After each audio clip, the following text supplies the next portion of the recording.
தேவனுடைய பிள்ளைகளே, கர்த்தருடைய செய்திக்கு நேராய் நம்ம போகலாம்.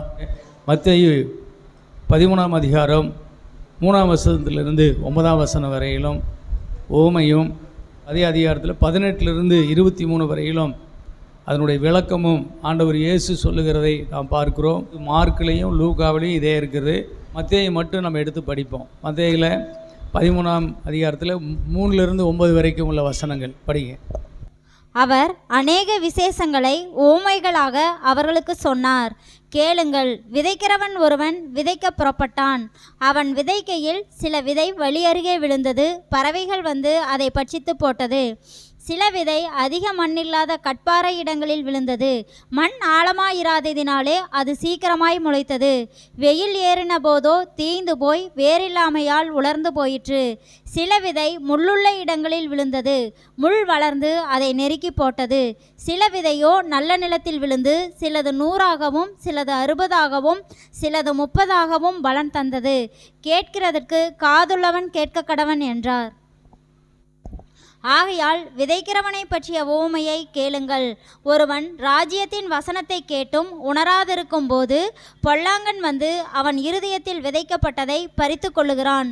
அவனே வழியருகே விதைக்கப்பட்டவன். கட்பாறை இடங்களில் விதைக்கப்பட்டவன் வசனத்தை கேட்டு உடனே அதை சந்தோஷத்தோடு ஏற்றுக்கொள்ளுகிறான். ஆகிலும் தனக்குள்ளே வேறில்லாதவனாய் கொஞ்சம் காலம் மாத்திரம் நிலைத்திருப்பான். வசனத்தின் நிமித்தம் உபத்திரவமும் துன்பமும் உண்டானவுடனே இடரலடைவான். முள்ளுள்ள இடங்களில் விதைக்கப்பட்டவன் வசனத்தை கேட்கிறவனாயிருந்தும் உலக கவலையும் ஐஸ்வர்யத்தின் மயக்கமும் வசனத்தை நெருக்கி போடுகிறதினால் அவனும் பலனற்று போவான்.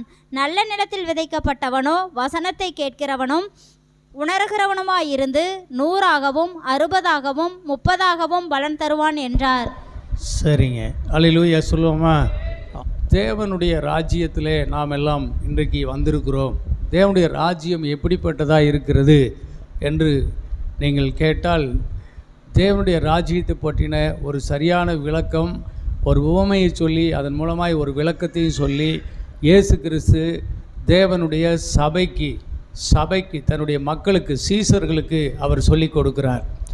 அன்பான தேவனுடைய பிள்ளைகளே, இதில் விதை, அப்புறம் விதைக்கிறவன், அப்புறம் நிலம், இந்த 3 விஷயம்தான் அதில் பிரதானமாய் சொல்லப்படுகிறது. விவசாயம் என்று சொன்னால் எல்லாருக்குமே அது புரியும். விவசாயம் தானே நம்முடைய ஜீவனுக்கு உணவு கொடுக்குற ஒரு வேலை. அந்த நாட்டிலிருந்து இந்த நாள் வரையிலும் இனி வரக்கூடிய நாட்டிலும் விவசாயம் அழியாது. விவசாயம் அழிஞ்சதுன்னா மனித சமுதாயமே அழிஞ்சு போயிடும். அதனால தான் கர்த்தர் அங்கிருந்து ஒரு உவமையை எடுத்து ஜனங்களுக்கு சொன்னார். ஏனென்றால் இது எல்லா காலங்களும் மனிதர்களுக்கு போதிக்கலாம். அல்லேலூயா! எல்லா காலத்திலும் மனிதர்கள் புரிந்து கூடிய அளவில் இருக்கக்கூடியது தான் இந்த உவமை, அதனுடைய விளக்கம். சரிங்க, இருதயத்தை குறித்து பார்த்தோம். நிலம்தான் இருதயம். விதை என்னங்க? தேவனுடைய வசனம். விதைக்கிறவன் யாருங்க? பிரசங்கி, கர்த்தர், மனுஷகுமாரன் அதை விதைக்கிறார். இன்றைக்கி கர்த்தர் தன்னுடைய ஊழியக்காரர்களாகிய எங்களை கொண்டு கர்த்தர் விதைக்கிறார். சரியானபடி தேவனுடைய ராஜ்யத்தை நாங்கள் உங்களுக்கு சொல்லித்தந்தால் தேவன் அதிலே மகிமைப்படுவார். நல்ல நிலத்தில் விதைக்கப்பட்டவர்கள் விதையானது 30, 60, 100ஆக அது பலன் கொடுக்கும். ஒரு அலையிலே சொல்லிருங்க பார்ப்போம். ஆமென். ஆனால் அது பலன் கொடுக்க வேண்டுமானால் அந்த நிலம் நல்ல நிலமாக இருக்க வேண்டும். ஒன்று வழியருகையான நிலம், 2வது கற்பாறையான நிலம், 3வது முள்ளுள்ள நிலம், 4வது நல்ல நிலம். 4 நிலம் அங்கே சொல்லப்படுகிறது இல்லை? நிலம் ரொம்ப முக்கியம். நிலம் நன்றாக இருந்தால் மட்டும்தான் நல்ல பலன்களை கொடுக்க முடியும். ஒரு விதை என்பது அது நமக்கு அது பெருக்கத்தை உண்டு பண்ணக்கூடியது. பார்த்தா அது சிறுசாக தான் இருக்கும். ஆனால் அது நல்ல நிலத்தில் விழுந்துருச்சுன்னா அது செடியாகி மரமாகி அது பூ பூத்து காய் கொடுத்து கனியாகும்போது அது எவ்வளோ பெரிய பலன். அல்லேலூயா சொல்லுங்க பார்ப்போம். இந்த தேவனுடைய வசனம் என்பது என்ன வசனம் தானே அப்படின்னெல்லாம் தள்ளிட்டு போக முடியாது. அது பெருக்கத்துக்கான வழி. அது அல்லேலூயா சொல்லுவோமா? நாமெல்லாம் பலுகி பெருகுவதற்காக தேவன் இந்த வசனத்தை தேவன் நமக்கு கொடுத்திருக்கிறார். அப்போ சோத்திரம், இருதயத்தை நல்ல நிலமாக்கி நம்ம விதைச்சிக்கிட்டா தான் நாம் என்ன செய்ய முடியும்? நிறைய பலன்களை காண முடியும். வேதத்தில் வாசிக்கிறோம், ஆதியாகமம் 6ஆம் அதிகாரம் 5ஆம் வசனத்தில் வாசிக்கிறோம், மனுஷனை தேவன் உண்டாக்கினதுக்காக விசனப்பட்டார், ஏனென்றால் அவனுடைய இருதயம் நித்தமும் பொல்லாததாக இருக்கிறது என்று கண்டார். ஆகவே மனுஷனை அழித்து விடுவது என்று தீர்மானித்து அங்கே 6ஆம் அதிகாரம் 7ஆம் அதிகாரம் 8ஆம் அதிகாரம் வரையிலும் அந்த ஒரு மனித சமூகத்தில் ஒரு 8 பேர் நோவா குடும்பம் மட்டும் வச்சுட்டு மீது எல்லாத்தையும் அழிச்சிட்டார். ஆனால் அதே சமயத்தில் 8ஆம் அதிகாரத்தில் 21ஆம் வசனத்தில் படிக்கும்போது அந்த மனிதனுடைய இருதயம் நித்தமும் இப்படி பொல்லாததாக இருக்கிறது என்று அவர் கண்டு, இனி நான் இது போன்ற அழிவு மனிதனுக்கு நான் கொடுப்பது இல்லை என்று தேவன் அன்றைக்கு தன் இருதயத்திலே சொல்லி கொண்டார். அவன் இருதயம் நித்தமும் பொல்லாததாக இருக்கிறது என்று கண்டு தேவன் இருதயத்தில் விசனப்பட்டார். அங்கே 6:5, இங்கே 8:21 அவன் இருதயம் எப்பவுமே இப்படி தான் இருக்குது, இவனுக்கான ஒரு தீர்வு, இவனுக்கான இந்த இருதயத்தை மாற்றுவதற்கான ஒரு காரியத்தை நான் செய்து கொடுக்கும் வரையிலும் இவன் இப்படி தான் இருப்பான்ல, நித்தமும் இவனுடைய இருதயம் மாற்றம் வரைக்கும் மனித அழிவு இனிமே உண்டாகாதபடி நான் செய்வேன் என்று அன்றைக்கு ஆண்டவர் இருதயத்திலே சொல்லி கொண்டார். அருமையான தேவப்பிள்ளைகளே, இருதயமே மகா திருக்குள்ளதும் கேடுள்ளதுமாக இருக்கிறது என்று வேதத்தில் வாசிக்கிறோம். ஸ்தோத்திரம். இருதயம் தாங்க ரொம்ப முக்கியம். இருதயம் அப்படிங்கிறது என்னன்னு சொன்னால், இந்த லேப்டாப்னு அடிக்கிறதுல இந்த இருதயம் இல்லை, நமக்குள்ளே இருக்கக்கூடிய எண்ணங்கள், எண்ண ஓட்டம், எண்ணத்தினுடைய மையம், அதுதான் இருதயம். அருமையான தேவப்பிள்ளைகளை, ஒரு குழந்தை பிறக்கும்போதே அதுக்கு எதுவுமே தெரியாது. ஆனால் இந்த உலகத்தில் வளர வளர தான் அது ஒவ்வொரு காரியத்தையும் கற்றுக்கொள்ளுகிறது. நெருப்பு சுடும்னு குழந்தைக்கு தெரியவே தெரியாது. அது பார்த்தா ரொம்ப அழகாக இருக்குது, அவிழ்ந்துட்டு போய் அந்த நெருப்பை தொட்டு பார்க்கணுன்னு தான் அதுக்கு ஆசையாக இருக்கும், அதை எடுத்து கையில் வச்சுக்கணுன்னு தான் அது ஆசையாக இருக்கும். ஆனால் அந்த நெருப்பு சுட்டுவிடும், கையை புண்ணாக்கி விடும் என்று யாருக்கு தான் தெரியும்? தாய்க்கு தாப்பனுக்கு தான் தெரியும். அப்படின்னா அதிலிருந்து நான் என்ன சொல்ல வரேன் என்றால், பிறக்கும்போது ஒன்றும் இல்லை, மனிதன் பிறந்த பிறகு போக போக அவனுடைய எண்ணங்கள் என்ன செய்து, நினைவுகள் மாற்றம் அடைந்து கொண்டே இருக்கிறது. அப்படின்னா என்ன அர்த்தம்னா, இந்த பூமியில் பிறந்த பிறகு தான் நம்முடைய சூழ்நிலைகள் நிமித்தம் நாம் வளருகிற பக்குவங்களை நிமித்தம் என்ன செய்கிறோம், நம்முடைய மைண்டில் சில விஷயங்கள் உட்கார்ந்துருது, அதுவே நம்முடைய வாழ்க்கையாக மாறி அப்படியே போயிட்டுருக்குது. அவன் நல்லவனாகுவதும் தீயவனாவதும் அம்மா வளர்க்குறதுல தான் இருக்குது. என்னமோ அம்மா சொல்லி நம்மளை நல்லா வளர்க்குறாங்க, அதுக்காக கர்த்தருக்கு ஸ்தோத்திரம், அல்லேலூயா.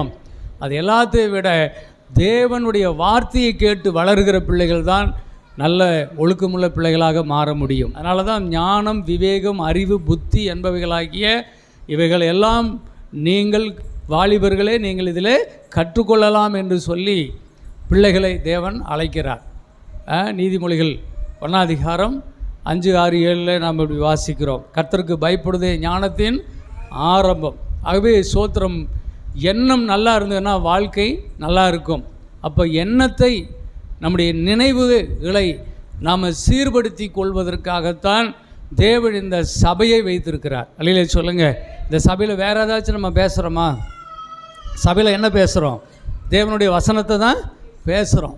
ஏனென்றால் தேவனுடைய வசனத்தால் நாம் நிரப்பப்பட வேண்டும். ஏன்னா இது வெளியில் இல்லை, நம்முடைய வீட்டில் இல்லை, நம்முடைய ஸ்கூலில் இல்லை, நம்முடைய வேலை செய்கிற இடத்துல இல்லை, நம்முடைய நண்பர்கள் பக்கத்தில் இது மாதிரியெல்லாம் இல்லை. அங்கெல்லாம் வேறு தான் இருக்குது, கேளிக்கைகள் இருக்குது, இல்லை என்ன கதைகள் படித்தாலும் பைபிளில் இருக்கிற ஒழுக்கமான தேவனுடைய இருதயத்தை தேவன் நமக்கு வெளிப்படுத்துறதுக்காகத்தான் பைபிளை கர்த்தர் கொடுத்துருக்கிறார். அல்லையிலே சொல்லுவாமா? ஆமாம், இங்கே நமக்கு ஒரு எண்ண மாற்றம் உண்டாகுவதற்காகத்தான் தேவன் இதை செய்திருக்கிறார். எரேமியா 31:33 நாம் வாசிக்கும்போது, புதிய உடன்படிக்கையும் என் நியாய பிரமாணத்தையும் நான் அவர்கள் உள்ளத்திலே நான் வைத்து அதை அவருடைய இருதயத்திலே நான் எழுதுவேன் என்று சொல்லுகிறார். எசேக்கியேல் 36:26-27 உங்களுக்கு நவமான இருதயத்தை கொடுத்து உங்கள் உள்ளத்திலே புதிதான ஆவியை கட்டளையிடுவேன், கல்லான இருதயத்தை உங்கள் மாம்சத்திலிருந்து எடுத்து போட்டு சதையான இருதயத்தை உங்களுக்குள்ளே கொடுப்பேன். அதே 27 உங்கள் உள்ளத்திலே என் ஆவியை வைத்து உங்களை என் கட்டளைகளில் நடக்கவும் என் நியாயங்களை கை கொள்ளவும் அவைகளின்படி செய்யவும் பண்ணுவேன் என்று சொல்லுகிறார். அல்லேலூயா, ஆமேன். ஆகவே அங்கே நித்தமும் அவன் கெட்டவன், அவன் இருதயம் பொல்லாதது, என்று கண்டார். அவன் அழிவுக்கு எதுவாக தான் அவன் இருக்கிறான். அதுக்கப்புறம் ஏன் அவர் இனி மனுஷனுக்கு இந்த மாதிரி நான் தண்டனை தரமாட்டேன், அழிக்க மாட்டேன் அப்படின்னு சொன்னார்னா, நோவா காலத்துக்கு பிறகு மனுஷனுக்கு நியாயப்பிரமாணம்னு ஒன்று கொடுத்தார். அதில் தேவனுடைய இருதயம் எப்படிப்பட்டது, அதாவது கட்டளை 10 கட்டளையில் கொடுக்குறார். இதன்படி நடங்கன்னு.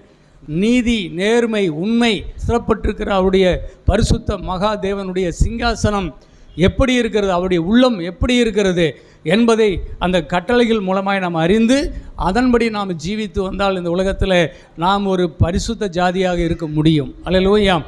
ஆனால் அது முடியல தான். இருந்தாலும் கர்த்தர் அவங்களுக்கு அதை நடத்திக்கும்படியாக கொடுத்து அவங்க பாவம் செய்யும்போது பரிகாரமாக ஆடு மாடுகளை பலி செலுத்தி அந்த இரத்தத்தினாலே அவர்களுக்கு பாவ மன்னிப்பு என்று சொல்லி அவர்களுக்கு ஒரு பரிகாரத்தை கொடுத்து அப்படியே கொண்டு வரார். அது ஒரு நிழல். ஆனால் நிஜம் என்ன என்று சொன்னால், பாவம் செய்த மனிதனுக்கு பாவமே இல்லாத ஒரு மனிதன் பலியாக வேண்டும். அல்லேலூயா. அப்போ தான் நிரந்தரமான பாவ நிவாரணம் உண்டாகும். அப்போ அந்த காலத்தில் ஆசாரியர்கள் ஆடு மாடுகளை அந்த பிரமாணங்களை மீறினார்கள் என்ற குற்றத்திற்காக அவர்கள் பலி செலுத்தி கொண்டு வந்தாங்க. ஆனால் ஸ்தோத்திரம், அந்த பலியினால் பாவம் மூடப்பட்டது என்று தான் வேதம் சொல்கிற தவிர பாவம் நீக்கப்படவில்லை. ஆனால் புதிய ஏற்பாட்டில் புதிய உடன்படிக்கையில் தேவன் என்ன மாற்றத்தை தருவேன் என்று பழைய ஏற்பாட்டிலேயே சொல்லிவிட்டார். எங்கள் எசேக்கியேலில் எரேமியாவிலும் கர்த்தர் சொல்லியிருக்கிறார் இப்போ புதிய உடன்படிக்கையை பற்றி. ஆனால் ஆதியாகமத்திலிருந்தே சங்கீத புஸ்தகங்கள், நியாயப்பிரமாணங்கள், ஆகமங்கள் எல்லாவற்றிலும் தேவன் தன்னுடைய குமாரனுடைய வருகை தான் மனிதனுக்கு நிரந்தரமான ரட்சிப்பாக இருக்கும். அல்லேலூயா. ஆமேன். அவரை தந்து இவ்வுலகத்தில் அவர் அன்பு கூர்ந்தார். அல்லேலூயா. அது நடந்துருச்சு. இன்றைக்கெல்லாம் நடந்துருச்சு. இன்றைக்கெல்லாம் நாம் அந்த பாக்கியத்துக்குள்ளே நாம் வந்து விட்டோம். இன்றைக்கி புதிய உடன்படிக்கைக்குள்ளே நாம் வந்து விட்டோம். புதிய ஏற்பாட்டில் எபிரேயர் 10ஆம் அதிகாரம் 12ஆம் வசனத்திலிருந்து 18ஆம் வசனம் வரையில் நாம் இதை படிக்கலாம். ஆனால் 16ஆம் வசனத்தை மட்டும் படிங்க பார்ப்போம். அந்த நாட்களுக்கு பின்பு நான் அவர்களோடே பண்ணும் உடன்படிக்கையாவது, நான் என்னுடைய பிரமாணங்களை அவர்களுடைய இருதயங்களில் வைத்து அவைகளை அவர்களுடைய மனதில் எழுதுவேன் என்று கர்த்தர் சொல்லுகிறார் என்பதை உரைத்த பின்பு அவர்களுடைய பாவங்களையும் அவர்களுடைய அக்கிரமங்களையும் நான் இனி நினைப்பதில்லை என்பதை சொல்லுகிறார். சரிங்க, போதும். அல்லேலூயா சொல்லுங்க பார்ப்போம். அந்த அதிகாரத்தை நீங்கள் வீட்டில் போய் நல்லா திறந்து நல்லபடியாய் வாசிங்க. அதில் சொல்லப்பட்டிருக்கிறது என்னென்று சொன்னால், இயேசு கிறிஸ்து தமது சரீரத்தை நமக்காக பலியாக அவர் கொடுத்தார். அந்த ஒரே பலியினாலே என்றென்றைக்குமாக பாவ மன்னிப்பை அவர் நமக்கு தந்து விட்டார். சொல்கிறார், இனி நான் அவருடைய பாவங்களை நினைப்பது இல்லை, அவருடைய அக்கிரமங்களை நினைப்பது இல்லை. இனி நான் அவருடைய உள்ளத்தில் என்னுடைய புதிய உடன்படிக்கையின் பிரமாணங்களை நான் உள்ளே வைப்பேன். அவங்க இனி என்னுடைய பிரமாணங்களிலே அவர்கள் நடப்பார்கள். அது அவர்களுக்கு எளிதாக இருக்கும் என்று சொல்லுகிறார். உங்களுடைய சாபத்தையும் மரணத்தையும் நான் உங்களை விட்டு எடுத்து விட்டேன். எடுத்து அதை எனக்குள் வைத்து பாவத்தையும் மரணத்தையும் நான் அழித்து விட்டேன். அப்போ இனி பாவமும் மரணமும் சாபம் இதெல்லாம் இனி மனுஷர்களாகி நம்மை ஆளவே முடியாது. அல்லேலூயா. இனி நமக்குள்ள என்ன ஆளும் என்றால் கிறிஸ்துவின் ஜீவன் தான் நம்மை ஆளுகை செய்யும். இதுதான் சுவிசேஷம். ஆகவே இப்படிப்பட்ட ஒரு சுவிசேஷம் நமக்காக கொடுக்கப்பட்டிருக்கும் போது இதை நம்முடைய உள்ளத்தில் ஏற்றுக்கொள்ளும் போது நம்முடைய உள்ளம் புதிதாகிறது. ஒரு பன்னி இருக்குதுன்னு வச்சு, பன்னியினுடைய சுபாவம் என்னது? அது சேத்துல புரள்றது தான். அது துர்நாற்றம் கிடச்சின்னா அது ஓடி போயிடும். டிச்சு வாசம் அடிச்சுன்னா ஓடி போய் அதுக்குள்ளே விழுந்து புரளும். ஆனால் அந்த பன்னியினுடைய இருதயத்தை எடுத்துட்டு ஒரு ஆட்டுக்குட்டியினுடைய இருதயத்தை வச்சாங்கன்னா ஆடுனுடைய சுபாவம் வந்துடும். ஆடு நீங்கள் பார்த்தீங்கன்னா அதுக்கு சேரெல்லாம் அது மேலே பட்டுச்சுன்னா அது ஒத்துக்காது. அது உடனே அப்படி ஒரு துளுக்கி அந்த தண்ணியை அந்த சேரை அது தன்னை விட்டு அகற்ற வரைக்கும் அது உதறிக்கிட்டே இருக்கும். அது மாதிரி இன்றைக்கி தேவனுடைய பிள்ளைகள் ஆகிய நம்முடைய இருதயத்தை தேவன் மாற்றி விட்டார். அல்லேலூயா. அதனால தான் நாம் இன்றைக்கி உலகத்தில் இருக்கிற மக்கள் மாதிரி நம்மளால் இருக்க முடியல. நான் உங்களை எல்லாம் ஃபோன் பண்ணி இன்றைக்கி ஞாயிற்றுக்கிழமை எல்லாம் வாங்கன்னு ஃபோன் பண்ணியாக கூப்பிட்றேன் இல்லை. ஆனால் நீங்களே பைபிள் எடுத்துகிட்டு இங்கே ஓடி வர்றீங்க. என்ன காரணம் என்றால் உங்கள் இருதயம் மாற்றப்பட்டிருக்கிறது. எல்லாருக்கும் இது மாதிரி இருக்குதான்னு கேட்டால் இல்லை. ஆனால் யாரையெல்லாம் தேவன் தன்னுடைய பிள்ளைகளாக தெரிந்தெடுத்து மாற்றினாரோ அவங்கெல்லாம் மாறிட்டாங்க. அல்லேலூயா சொல்லுவோமா? ஆமென். அதனால தான் ஸ்தோத்திரம். நாம் இந்த உலகத்தில் அப்படி ஒரு பரிசுத்தமான பிள்ளைகளாக தேவன் நம்மை தேர்ந்தெடுத்து அவருக்கு சொந்தமான பிள்ளைகளாக தேவன் மாற்றியிருக்கிறார். நம்முடைய இருதயம் கல்லாக இருந்துச்சு, இப்போ அதை சதையாக மாற்றியிருக்கிறார். அல்லேலூயா சொல்லுங்க பார்ப்போம். அதனால தான் நாம் பாவத்துக்கு, சாபத்துக்கு, மரணத்துக்கு விலகி ஜீவனுக்கு வாழும்படி தேவ சமூகத்தில் வந்திருக்கிறோம். இதெல்லாம் கற்றுக்கொள்கிறோம். இதெல்லாம் கேட்க கேட்க நமக்கு விசுவாசமும் ஆசீர்வாதங்களும் நமக்கு பெருகுகிறது. அல்லேலூயா. நீங்கள் மனசறிஞ்சு உங்களால் பாவம் செய்ய முடியாது.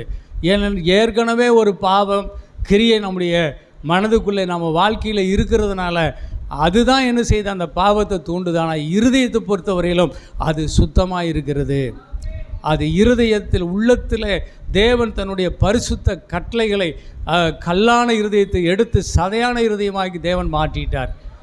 ஆனால் இந்த சரீரம் என்ன செய்யுது, இந்த உலகத்தில் இந்த மண்ணின் ஆசையில் என்ன செய்து பல இச்சைகளையும் ஆசைகளையும் கொண்டதாகத்தான் இருக்கும். ஆனால் அந்த ஒரு போராட்டம் இருக்கிறது. அந்த போராட்டத்துக்கு நசரேயின் அதிபதி நமக்கு உதவி செய்வார். நாசரேத் ஊரான் நமக்கு உதவி செய்வார். மரண தண்டனைக்கு ஏதுவாய் ஒருவன் இருக்கும்போது அவனுக்கான ஒரு பிணை, அவனுடைய மரணத்தை, அவனுடைய தண்டனைகளை நான் ஏற்றுக்கொள்கிறேன் என்று வந்த ஒரு பிணையாளர். அல்லேலூயா. வேறு யார் இருக்கிறார் சொல்லுங்கள் பார்ப்போம். இந்த உலகத்தில் யார் நமக்காக பிணைக்கப்படுவார்கள்? எல்லாமே என்ன செய்வாங்க, கண்ணீர் விடுவாங்க, இருதயத்தில் அழுவாங்க, கதறுவாங்க, முடிஞ்சால் பண செலவு பண்ணுவாங்க. ஆனால் வேறு என்ன செய்ய முடியும்? வேறு என்ன செய்ய முடியும் சொல்லுங்கள்? என்னுடைய தெய்வீக சுகத்தில் தான் நம்ம வாழ ஆசைப்படணும்.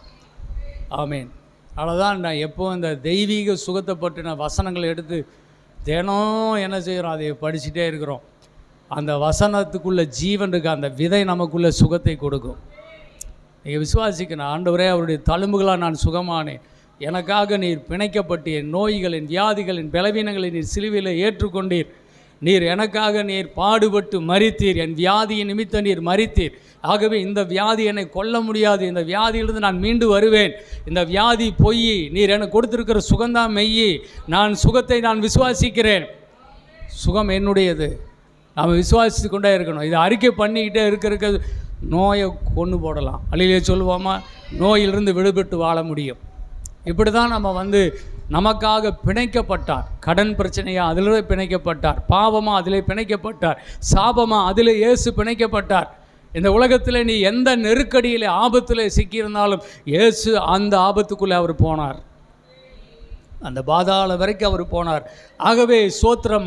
மனிதனுக்காக பிணைக்கப்பட்ட நரர் பிணையாக வந்தவர். நரர் என்றால் மனிதர்கள், மனிதருடைய நரர் பிணையாக வந்தவர் இயேசு கிறிஸ்து தான். அதனால் சோத்திரம். அவரால் தான் நம்ம பிழைக்க முடியும். சொல்லுவாங்க, இயேசு இந்த கடவுள் மனுஷனாக பிறந்தா தெரியும், அவன் இந்த உலகத்தில் சிக்கி தவிச்சான்னா தெரியும், அவன் அங்கே எங்கேயோ உட்காந்துட்டு இருக்கிறான் அப்படின்னு சொல்கிறாங்க. தெரியல அவங்களுக்கு. உண்மையாகவே இயேசு கடவுள் மனிதனாய் வந்தார், கடவுள் மனிதனானார், தேவன் மாம்சமானார். நான் படியேறி வரும்போது எங்களுக்காக மாம்சமான இயேசுவே உமக்கு ஸ்தோத்திரம் நாங்கள் ஆமேன்னு சொன்னேன். அல்லேலூயா, ஆமேன். பொண்ணு சொல்லிகிட்டு இருக்கிறா, கர்த்தருடைய வசனங்களை சொல்லி துதிக்கும்போது அப்படியே உள்ளே வந்தேன். சந்தோஷமாக இருக்குது. யார் நமக்காக பிணைக்கப்பட்டா? அவர் தான் நமக்காக பிணைக்கப்பட்டார். அவரால் தான் நமக்கு மீட்பு வரும், அவரால் தான் ரட்சிப்பு வரும். அவரை விசுவாசித்து இருதயத்தில் அவரை அறிக்கை பண்ண தான் நாம் விடுவிக்கப்பட முடியும். வேறு யார் நமக்கு இருக்கிறார் சொல்லுங்கள் பார்ப்போம். வேதத்தில் வாசிக்கிறோம், அவர் மனிதனாகி நமக்காக அவர் எல்லா பாடுகளையும் பட்டு எல்லாவற்றிலும் சோதிக்கப்பட்டு அவர் சோதனையிலிருந்து அவர் ஜெயித்தவராக இருக்கிறார். ஆகவே நமக்கு அவர் ஜெயம் கொடுக்க வல்லவராக இருக்கிறார். அதனால் நீங்கள் அவரை நம்புங்க என்று வேதம் சொல்லுகிறது. ஆகவே சோத்திரம். இப்படிப்பட்ட சத்தியத்தாலே நாம் மனசு நிரம்பி ஆரோக்கியமாய் வாழ வேண்டும். அல்லையிலே சொல்லுங்கள். சரி, முதலாவது நம்ம பார்த்துட்டோம். நிலம்தான் இருதயம். இந்த இருதயம் எண்ணங்கள், நினைவுகள், அவைகள் இந்த உலகத்துக்கு தக்கபடி இருக்கும்.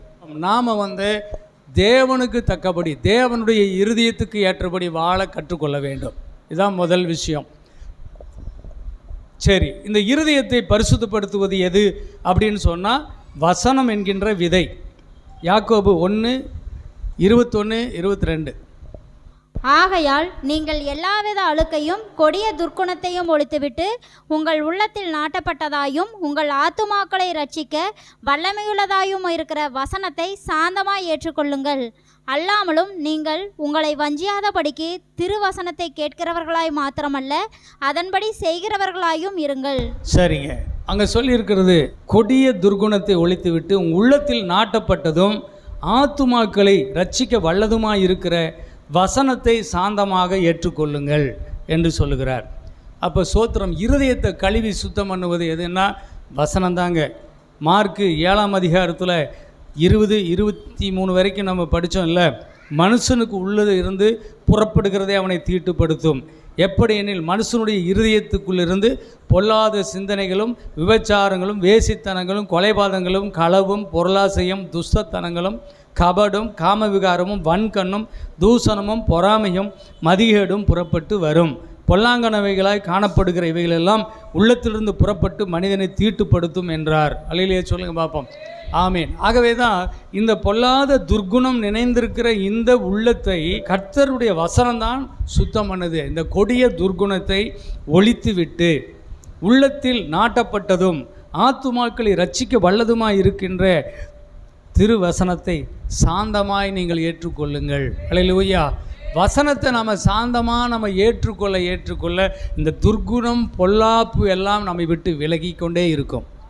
வசனத்துக்கு மட்டும் நம்ம எதிர்ப்பு தெரிவிக்கக்கூடாது. அல்லேலூயா சொல்லுங்க பார்ப்போம். தேவனுடைய வசனம் வரும்போது அது ஒரு அது உள்ள ஒரு பயங்கர சக்தி இருக்குது. அது என் வாழ்க்கையை சுத்திகரிக்கிறது. அல்லேலூயா. அந்த வசனத்துக்கு நம்ம மனசை திறந்து நம்ம இடம் கொடுக்கும்போது அது உள்ளே போயிருச்சுன்னா அது நம்முடைய வாழ்க்கையை மாற்றிடும். இந்த காதில் தான், காது நம்ம திறந்து வைங்க, காது உள்ளவன் கேட்க கடவன். அல்லேலூயா சொல்லுங்க. ஆமீன். அதே மாதிரி 1 பேதுரு 1:25 சொல்லுது, அழியாத வித்தாகிய தேவனுடைய வசனத்தினாலே நீங்கள் ஜெனிப்பிக்கப்பட்டீர்கள் என்று சொல்கிறார். எபேசியர் புஸ்தகம் 5:26-27 2 வசனம் படிக்கலாமா? படிங்க. தாம் அதை திருவசனத்தை கொண்டு தண்ணீர் முழுக்கினால் சுத்திகரித்து பரிசுத்தமாக்குகிறதற்கும் கரைதிரை முதலானவைகள் ஒன்றும் இல்லாமல் பரிசுத்தமும் பிழையற்றதுமான மகிமையுள்ள சபையாக அதை தமக்கு முன் நிறுத்திக் கொள்வதற்கும் தம்மைத்தாமே அதற்காக ஒப்பு கொடுத்தார். சரி, நம்முடைய இருதயத்தை கழுவி சுத்திகரித்து அவர் தமக்கு முன்பாக நிறுத்தி கொள்ளும்படி கரை திரை முதலானவில் ஒன்றுமில்லாத மாசற்ற பரிசுத்தமுள்ள சபையாக தமக்கு முன்பாக நிறுத்தி கொள்ளுவதற்கு தேவன் திருவசனமாகிய தண்ணீரினால் தான் நம்மை கழுவுகிறார். அல்லேலூயா சொல்லுங்க. எவ்வளோ தெளிவாக சொல்லுது பாருங்க. வசனத்தை புறக்கணிக்கிறாங்க பாருங்க. இன்றைக்கி நிறைய பேர் வசனத்தின் மேலே நாட்டம் இல்லை, வசனத்தை புறக்கணிக்கிறார்கள். ரொம்ப பரிதாபமான மக்களாக இருக்கிறாங்க. கொலேசியர் புஸ்தகத்தில் 1ஆம் அதிகாரம் 5-6 2 வசனங்களை படிங்க பார்ப்போம். நம்முடைய கர்த்தராகிய இயேசு கிறிஸ்துவின் பிதாவாகிய தேவனுக்கு ஸ்தோத்திரம் செலுத்தி எப்பொழுதும் உங்களுக்காக வேண்டுதல் செய்கிறோம். அந்த நம்பிக்கையை குறித்து நீங்கள் முன்னமே சத்தியவசனமாகிய சுவிசேஷத்தினாலே கேள்விப்பட்டீர்கள். அந்த சுவிசேஷம் உலகமெங்கும் பரம்பி பலன் தருகிறது போல உங்களிடத்திலும் வந்து நீங்கள் அதை கேட்டு தேவ கிருபையை சத்தியத்தின்படி அறிந்து கொண்ட நாள் முதல் அது உங்களுக்குள்ளும் பலன் தருகிறதா இருக்கிறது. சரிங்க. அப்போ இயேசு கிறிஸ்து என்ன பண்ணினாரு? போகிற இடமெல்லாம் தேவாலயங்களிலும் தெருக்களிலும் வீதிகளிலும் ஊர்களிலும் போய் மக்களுக்கு தேவனுடைய ராஜ்யத்தை குறித்து அவர் பிரசங்கம் பண்ணினார். அல்லேலூயா சொல்லுங்க பார்ப்போம். பிரசங்கம் பண்ணினார். அப்போ சோத்திரம், இயேசுவுக்கு நல்லா தெரியும் இந்த வசனம் தான் எல்லாருக்குள்ளும் பிரயோஜனமானதை செய்ய போகுது அப்படின்னு. அதனால் கர்த்தருக்கு ஸ்தோத்திரம். இயேசு கிறிஸ்துவை போல் இன்றைக்கி நம்ம வாழணும் அப்படின்னு ஊழியக்காரங்க கூட இன்றைக்கி விரும்புறதில்ல. ஊழியக்காரங்க என்ன செய்கிறாங்கன்னா அற்புதங்கள் செய்யணும், அதிசயங்கள் செய்யணும், அதில் தான் அதிகமாக நாட்டம். பேய் ஓட்டணும், பிசாசு ஓட்டணும். ஏன் அப்படின்னா இயேசு அப்படி ஓட்டினார்ல. ஆனால் இயேசு பிரசங்கம் பண்ணினார். அல்லேலூயா சொல்லுங்க பார்ப்போம். பிரசங்கம் தான் என்ன செய்து உலகம் முழுவதும் அந்த வசனம் பரம்பி போய் அது மிகுந்த பலனை கொடுத்தது என்று சொல்லப்படுகிறது. அல்லேலூயா. அப்போ இந்த விஷயத்தை அப்போஸ்தலர்கள் நல்லா கண்டுபிடிச்சி அதை கேட்ச் பண்ணிட்டாங்க, பிடிச்சிக்கிட்டாங்க. அதனால தான் அப்போஸ்தலர்கள் இப்போ அவங்க என்ன சொல்கிறாங்க, இது உலகமெங்கும் போய் இந்த வசனத்தை பிரசங்க அது மிகுந்த பலனை பரம்பி உலகமெங்கும் பரம்பி மிகுந்த பலனை கொடுக்கிறது. அதே போல் அது இன்றைக்கு உங்களுக்குள்ளும் கிரியை செய்து உங்களுக்கு பலன் தருகிறது. அதனால் நாங்கள் இந்த வசனத்தை நாங்கள் பிரசங்கிக்கிறோம். அல்லேலூயா. ஆமீன். சோத்ரா. ஆகவே இந்த ஜீவ வார்த்தையை உங்களுக்கு பிரசங்கிப்பதில் நாங்கள் மிகுந்த சந்தோஷம் அடைகிறோம். அதுதான் எங்களுடைய ஊழியத்தில் பிரதான ஊழியம். அல்லேலூயா சொல்லுங்க பார்ப்போம். அப்போ சோத்திரம். அப்போஸ்தலர் 6ஆம் அதிகாரத்தில் 1ஆம் வசனத்தில் 3ஆம் வசனம் வரைக்கும் வாசிக்கும்போது அங்கே சபையில் ஜனங்கள் சரியாக விசாரிக்கப்படவில்லை. கிரேக்க ஜனங்கள், விதவைகள், ஏழைகள் விசாரிக்கப்படவில்லை என்பதை அறிந்து என்ன செய்கிறாங்க, அங்கே அப்போஸ்தலர்கள் கண்டு விசனப்பட்டாங்க. அதுக்காக சரி நாங்கள் விசாரிக்கிற ஊழியத்தை பண்ணலாம் அப்படின்ட்டு அவங்க போயிடல. அவங்க என்ன சொன்னாங்கன்னா, சபையில் ஞானமுள்ள ஒரு 7 பேரை தெரிந்தெடுங்கள் என்று சொன்னார். அப்போ நான் ஞானமுள்ள ஒரு 7 பேரை அவங்க தெரிஞ்செடுத்தாங்க. அந்த 7 பேரை கொண்டு கர்த்தர் சமூகத்தில் நிறுத்தினாங்க. அவங்க மேலே கையில் வச்சு அவங்கள ஆசீர்வதிச்சாங்க. அவங்க போய் அவங்க சபையை விசாரிக்கிறதுக்கு அவர்கள் தெரிந்தெடுக்கப்பட்டு வழிநடத்தப்பட்டார்கள். அல்லேலூயா. ஆமாம். அப்போ அப்போஸ்தலர்கள் என்ன வேலை பண்ணினாங்க அப்படின்னு சொன்னால் 4ஆம் வசனத்தில் படிங்க. நாங்களோ ஜெபம் பண்ணுவதிலும் தேவ வசனத்தை போதிக்கிற ஊழியத்திலும் இடைவிடாமல் தரித்திருப்போம் என்றார்கள். சரிங்க, அல்லேலூயா சொல்லிடுங்க பார்ப்போம். இங்கே அப்போஸ்தலர்கள் என்ன பண்ணுறாங்கன்னா, நாங்களோ ஜெபம் பண்ணுவதிலும் தேவ வசனத்தை போதிக்கிற ஊழியத்திலும் இடைவிடாமல் தரித்திருப்போம் என்று சொன்னார்கள். அல்லேலூயா சொல்லுங்க பார்ப்போம். ஆமென். அப்படி அவங்க இருந்ததுனால 7ஆம் வசனத்திலே வாசிக்கிறோம், தேவ வசனம் விருத்தி அடைந்தது, சீசருடைய தொகை எருசலேமிலே பெருகிற்று, ஆசாரியர்களில் அநேகரும் விசுவாசத்துக்கு கீழ்ப்படிந்தார்கள். இப்போ நம்ம ப்ரெசண்டாக இருக்கிறது நம்முடைய ரூபன், அவங்க தான் ரூபன் ரூபவதி, அவங்க ஃபேமிலியை நம்ம வச்சுருக்கிறோம். அப்போ ஊழியத்தை எனக்கு கொடுத்துட்டார். தேவனுடைய அழைப்பும் தெரிந்து கொள்ளுதலும் மாறாதது. அல்லேலூயா சொல்லுங்கள். மாறாதது. அவருடைய கிருபைகள் மாறாதது. சோத்திரம். நான் உயிரோடு இருக்க வரைக்கும் நான் என்ன செய்யணும், என் ஆண்டவருடைய ஊழியத்தை நான் செஞ்சு தான் ஆகணும். அதே மாதிரி இந்த சபையில் இந்த பிள்ளைகளை வச்சாச்சுன்னா இவங்க தாங்கள் உயிரோடு இருக்க வரையிலும் இந்த சபையில் தேவனுக்கென்று இந்த ஊழியத்தை செய்வார்கள். அது அவங்க மேலே விழுந்த கடமை இல்லையா? வேதத்தில் வாசிக்கிறோம், இந்த சுவிசேஷத்தை அறிவிக்காவிட்டால் எனக்கு ஐயோ, செஞ்சாலும் செய்யலைனாலும் அது என் மேல் விழுந்த கடமையாக இருக்கிறது. யாரிடமையும் இல்லை, கர்த்தர் நமக்கு கொடுத்துற பலனை கொண்டு நாம் செய்வோம் என்பதுதான் இந்த ஊழியம். அல்லேலூயா. ஆமென். ஆனால் அதே சமயத்தில் நாம் செய்ய செய்ய அநேக தேவ பிள்ளைகள் முன் பாஸ்டர் ஐயா நீங்கள் இருங்க நான் செய்கிறேன் அப்படின்னு என்னுடைய வேலைகளை வாங்கி கொள்கிறாங்க. அல்லேலூயா சொல்லுவாம பகிர்ந்து கொள்கிறாங்க. அது தேவனுக்குள்ளே எனக்கு ஒரு இளைப்பாறுதல். அல்லேலூயா. தேவனுக்குள்ளே ஒரு சமாதானமாகுது. 5ஆம் அதிகாரம் 5ஆம் வசனத்தை வாசிங்க. அந்தப்படி இளைஞரே மூப்பருக்கு கீழ்ப்படியுங்கள், நீங்கள் எல்லாரும் ஒருவருக்கொருவர் கீழ்ப்படிந்து மனத்தாழ்மையை அணிந்து கொள்ளுங்கள். பெருமையுள்ளவர்களுக்கு தேவன் எதிர்த்து நிற்கிறார், தாழ்மையுள்ளவர்களுக்கோ கிருபை அளிக்கிறார். ஆகையால் ஏற்ற காலத்திலே தேவன் உங்களை உயர்த்தும்படிக்கு அவருடைய பலத்த கைக்குள் அடங்கியிருங்கள். சபையில் பிரதர் இருக்கார், அவர் ரூபவதி எழும்பி, சிஸ்டர் வாங்க, சிஸ்டர் நீங்கள் வாங்க, சர்ச்சு க்ளீன் பண்ணலாம் வாங்க, இந்த மாதிரி பாஸ்டருக்கு ஹெல்ப் பண்ணலாம் வாங்க அப்படின்னு நம்ம கூப்பிடுவாங்களே. ஆனால் நீங்கள் கீழ்ப்படியுங்கள். அல்லேலூயா சொல்லுங்கள். ஆமென். சபையார் என்ன செய்யணும், அதற்கு கீழ்ப்படியுங்கள். கர்த்தர் அப்படி தான் சொல்லி கொடுக்குறார். ஆமாம். அந்தப்படி இளைஞரே நீங்கள் உங்கள் மூப்பர்களுக்கு என்ன செய்யுங்க, கீழ்ப்படியுங்க. கீழ்ப்படியுங்க, மனத்தாழ்மையை அணிந்து கொள்ளுங்க. இவெல்லாம் சொல்லி நாம் கேட்குறதானெல்லாம் போகாதீங்க. மனத்தாழ்மையை அணிந்து கொள்ளுங்க, பெருமையாக போகாதீங்க. பெருமை உள்ளவர்களுக்கு தேவன் எதிர்த்து நிற்கிறார், தாழ்மை உள்ளவர்களுக்கு கர்த்தர் இரக்கம் செய்கிறார். அல்லேலூயா சொல்லுங்கள் பார்ப்போம். நீங்கள் வீட்டில் என்ன பண்ணுறீங்க? நீங்கள் வீட்டில் செய்கிற மாதிரி தான். வீட்டை நடத்த தெரியலன்னா சபையை நடத்த முடியாது. வீட்டு வேலையை தான் சர்ச்சிலையும். ஆகவே கர்த்தர் ஸ்தோத்திரம். ஒரு 7 பேர் ஒரு 4 பேர் சேர்ந்து ஒரு பிளானாக ஒரு கூட்டமாக நீங்கள் கூடி ஜெபம் பண்ணிக்கிட்டு ஒருத்தருக்கு ஒருத்தர் விசாரிச்சுக்கிட்டு சர்ச்சு முடிஞ்சாலும் எந்திரிச்சு ஓடிடக்கூடாது. நீங்கள் ஜெபிக்கிற தேவ பிள்ளைகள் சபைக்காக ஊழியம் செய்வதற்கான ஒரு 4-5 பேர் நீங்கள் ஒன்றா சேருங்க. நீங்கள் ஜெபம் பண்ணிக்கிட்டே இருங்க. நீங்கள் ஒருத்தருக்கு ஒருத்தர் ஃபோன் பண்ணிக்கிங்க, நீங்கள் விசாரிச்சுக்குங்க. சில விஷயத்தில் இது பேச விட்டாவே பயமாக இருக்குது. ஒருத்தருக்கு ஒருத்தர் குற்றமாக பேசி அவ சரியில்லை இவ சரியில்லைன்னு பேசி என்ன செய்வாங்க, அந்த ஐக்கியத்தையே உடச்சி போடுவாங்க. அதுக்காக ஐயோ பேசாமையே இருந்துருங்கலாம், இதை வர்றவங்க செய்கிறவங்க செய்யட்டும் அப்படிங்கிற மாதிரி எண்ணமாக இருக்குது. ஆனால் கர்த்தருக்கு ஸ்தோத்திரம், அந்த மாதிரி இருக்கக்கூடாது. இது அதுக்கு தான் தேவனுடைய ஞானத்தால் நிறைந்த 7 பேர்னு சொல்லுது. அல்லேலூயா. பரிசுத்த ஆவியினால் நிறைந்த 7 பேர். பரிசுத்த ஆவியில் நிரம்பி இருக்கிறவங்க என்ன செய்ய மாட்டாங்க, மற்றவர்களை குற்றம் சொல்ல மாட்டாங்க. அல்லேலூயா. ஆமென். மற்றவர்களுடைய பலவீனங்களை ஏற்றுக்கொண்டு தாங்குகிறவர்களாக, அவர்களுக்காக ஜெபிக்கிறவர்களாகத்தான் இருப்பாங்க. அதனால தான் பரிசுத்த ஆவியினாலே நிறைந்தவர்கள். மாம்சத்தில் மாம்சிக எண்ணத்தில் யாரும் வரக்கூடாது. ஆவிகளை நிரம்பி ஜெபிக்கிறவர்களாக, நீங்கள் கிறிஸ்துவுக்கென்று கீழ்ப்படிதலோடு தாழ்மையோடு ஊழியம் செய்கிறவர்களாக, நீங்கள் சபையில் ஒரு 7 பேர், ஒரு லேடிஸில் சகோதரர்கள் எல்லாம் அப்படி சேர்ந்து செயல்பட்டீங்கன்னா உண்மையாகவே இந்த ஊழியத்தை கொஞ்சம் தாங்கலாம். அல்லேலூயா. அப்போ ஊழியக்காரர் வேதத்தில் வாசிக்கிறோம், ஊழியக்காரர்கள் ஜெபம் பண்ணுவதிலும் தேவனுடைய வசனத்தை பிரசங்கிப்பதிலும் நாங்களோ உறுதியாக இருப்போம். ஏன்னா வசனம் பிரசங்கம் பண்ணுறது ரொம்ப முக்கியமாக இருக்குதுங்க.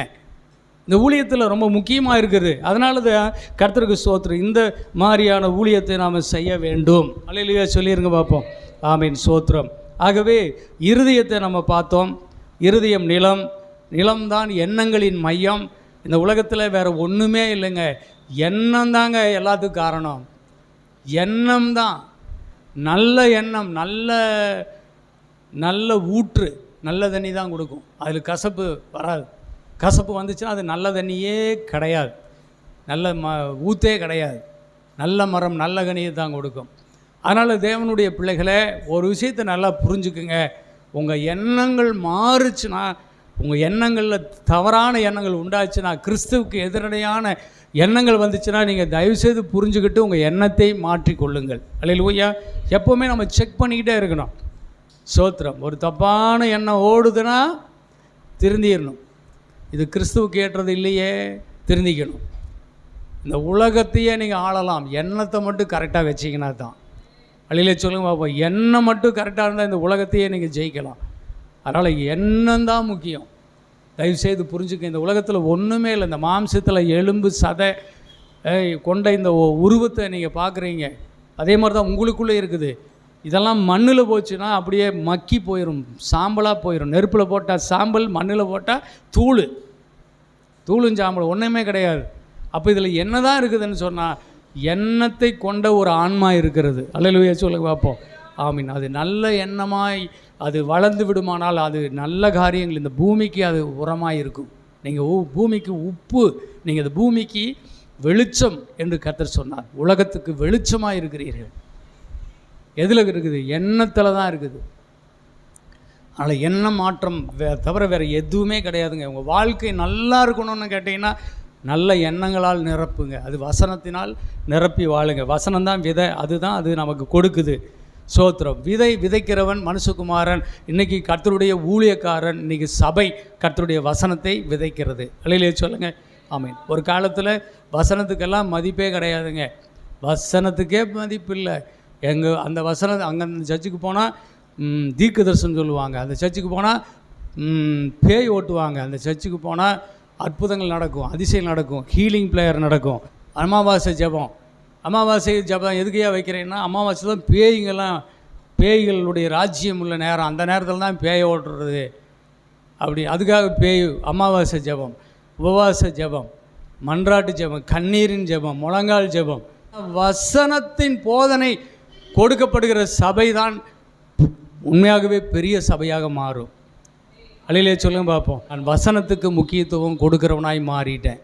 வசனத்துக்கு முக்கியத்துவம் கொடுக்கும்போது வசனம் வந்துச்சுன்னா போதுங்க, தேவனே எனக்குள்ளே வந்துடுறாரு. தேவனுக்கு எல்லா வரமும் இருக்குது, எல்லா வல்லமையும் இருக்குது.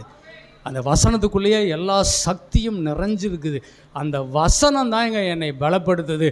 என்னை அந்த உலகத்தில் விடுதலையான மகனாக என்னை வாழ வைக்குது. நான் ரொம்ப அதிகமாக நான் இதை தெரிஞ்சுக்கிட்டு தான் நான் என்ன செய்கிறேன், உங்களுக்கு நான் இந்த வசனத்தில் கவனம் செலுத்துகிற பிள்ளைகளாக நீங்கள் இருக்க வேண்டும் என்று நான் உங்களை விரும்பி போதிக்கிறேன் இந்த வசனத்தை. அல்லேலூயா சொல்லுங்க பார்ப்போம். நீங்கள் வேறு சிந்திக்க மாட்டீங்கன்னு நான் நினைக்கிறேன். நீங்கள் வேறு எண்ணங்களை உடையெல்லாம் மாற வேண்டாம். உபவாசிக்கிறது தப்பு இல்லை. தேவனுடைய வெளிப்பாடுகள் உண்டாயிருக்கிறதா, தேவனுடைய வசனத்தை குறித்த வெளிச்சம் உனக்கு உண்டாயிருந்தால் மட்டும்தான் நீ உபவாசித்த உபவாசத்துக்கு ஒரு பலன். அல்லேலூயா சொல்லுங்க பார்ப்போம். உபவாசம் அப்படிங்கிறது என்ன? உபவாசம் இந்த ஜாதி பிசாசு உபவாசத்தில் ஜெபத்தெல்லாம் போகாது, அதுக்காக உபவாசிக்கிறேங்கிறாங்க. உபவாசம் எதுக்கு? உபவாசம் இயேசு 40 நாள் இருந்தார். முடித்த உடனே அவருக்கு என்ன உண்டாச்சு? சோதனை வந்துச்சு. அந்த சோதனை 3 சோதனை, 3லையும் இயேசு கிறிஸ்து ஜெயித்தார். எழுதியிருக்கிறதே கர்த்தருடைய வார்த்தையை கொண்டு ஜெயித்தார். பசி, கல்லெல்லாம் அப்பமாக்கி சாப்பிடுன்னு சொன்னபோது மனுஷன் அப்பத்தினால் மாத்திரமல்ல, தேவனுடைய வாயிலிருந்து புறப்படுகிற ஒவ்வொரு வார்த்தையினாலும் பிழைப்பான் என்று எழுதியிருக்கிறதேன்னு சொன்னார். அந்த எழுத்தை காட்டினோன்னே ஓடி போயிட்டான்.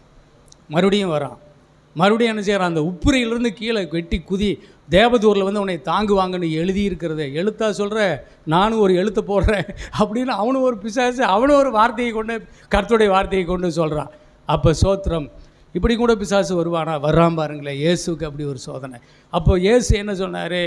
உன் தேவனாகிய கர்த்தரை பரீட்சை பாராதிருப்பாயாக என்று எழுதியிருக்கிறதேன்னு சொன்னார்.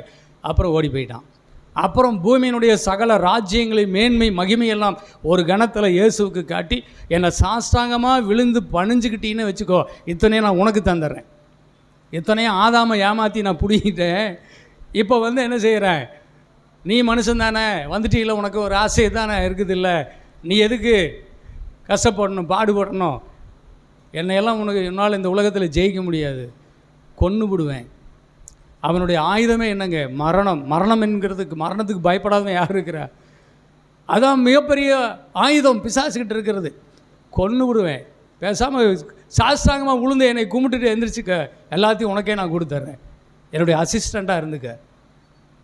அப்போ சோத்திர ஏசு சொன்னார், உன் தேவனாகிய கர்த்தர் ஒருவரை மட்டும் பணிந்து கொண்டு அவர் ஒருவருக்கே ஆராதனை செய்வாயாக என்று எழுதியிருக்கிறதே, அப்பாலே போ சாத்தானேன்னு சொன்னார். அப்புறம் ஓடி போயிட்டான். உபவாசம்னா என்னங்க? நீங்கள் வருத்திக்கிட்டு பசியும் பட்டியமாக கடந்துட்டு எந்திரிச்சிட்டா பெரிய வல்லமை வந்துடுமா? நீங்கள் எதில் ஜெயித்தீங்கிறது வேணும். அல்லேலூயா. நீங்கள் சோதனைகள் உண்டானதா, உங்களுக்கு சோதனைகளை ஜெயிக்கப்பட்டீங்களா, அதுதான் வேணும் உங்களுக்கு. அப்போ சோத்திரம். நீங்கள் ஜெயிக்க முடியலைன்னா விட்டுருங்க, இயேசு உங்களுக்காக ஜெயித்து விட்டார். நான் அதை விசுவாசிக்கிறேன். நான் இயேசு இந்த 3 விஷயத்திலையும் ஜெயித்தார். இயேசு உபவாசித்தார், அது என்னுடைய உபவாசம். இயேசு 3 காரியங்களில் ஜெயித்தார், அது என்னுடைய வெற்றி. அதனால் நான் உபவாசித்து நீ உட்காந்துட்டு அழுதுகிட்டு இருக்க வேண்டிய அவசியம் எனக்கு கிடையாது. நான் விசுவாசித்தால் நீதிமான். அல்லேலூயா. இன்றைக்கு விசுவாசிக்கிறவன் நீதிமானாக பிழைப்பான். சும்மா எதுக்கு டைம் வேஸ்ட் பண்ணிக்கிட்டு, சும்மா எதுக்கு ஊரை ஏமாற்றிக்கிட்டு? இயேசு விட பெரிய ஆள் இப்போ 40 நாள் இல்லை. எப்பவுமே அவர் பெருகணும், நாம் சிறுகணும். அல்லேலூயா சொல்லுங்க பார்ப்போம். எப்பொழுதுமே ஊழியத்தில் என்ன செய்யணுங்க? தேவன் பெருகணும், நாம் சிறுகணும். ஆகவே கர்த்தருக்கு ஸ்தோத்திரம். அவருக்கு மிஞ்சி நாம் போகக்கூடாது. ஆகவே கர்த்தருக்கு ஸ்தோத்திரம். அவரோடு இருக்கிறவர்களாக நாம் இருப்போம். அப்போ தான் நம்ம அவரோடு இருக்கிறவர்களாக இருப்போம். அல்லேலூயா சொல்லுங்க பார்ப்போம். ஆமீன், ஸ்தோத்திரம். அதனால் தேவனை மகிமைப்படுத்துகிற பிள்ளைகளாக மாத்திரம் இருங்க. தேவனுடைய வசன ஊழியம் எப்போவுமே தேவனை மட்டும்தான் மகிமைப்படுத்தும். அல்லேலூயா சொல்லுங்க பார்ப்போம். தேவனுடைய வசன ஊழியம் என்னைக்கும் தேவனைத்தான் மகிமைப்படுத்தும். ஏனென்றால் வசனம் தேவன் தந்தார், அதில் தேவன் இருக்கிறார், தேவனுக்கு தான் மகிமை உண்டாகும். அதனால் கர்த்தருக்கு ஸ்தோத்திரம். இந்த இடத்துல நான் இப்படி பண்ணுறேன்னா நீங்களும் அப்படி தான் இருப்பீங்க. எப்போவுமே என்ன செய்வீங்க? நீங்களும் அப்படி தான் இருப்பீங்க. நீங்களும் உங்களை உயர்த்த மாட்டீங்க, நீங்கள் எப்பவும் வசனத்தை உயர்த்துவீங்க. அப்பொழுது தேவன் உங்களை உயர்த்திக்கிட்டே இருப்பார். அல்லேலூயா சொல்லிடுங்க பார்ப்போம். கர்த்தருக்கு ஸ்தோத்திரம். ஆகவே ஜெபம் பண்ணுவோம். அடுத்த வாரம் தொடர்ந்து பார்க்கலாம். அல்லேலூயா. ஜெபிக்கலாம். கர்த்தாவே, நீர் கொடுத்த உம்முடைய வார்த்தைகளுக்காக நன்றி.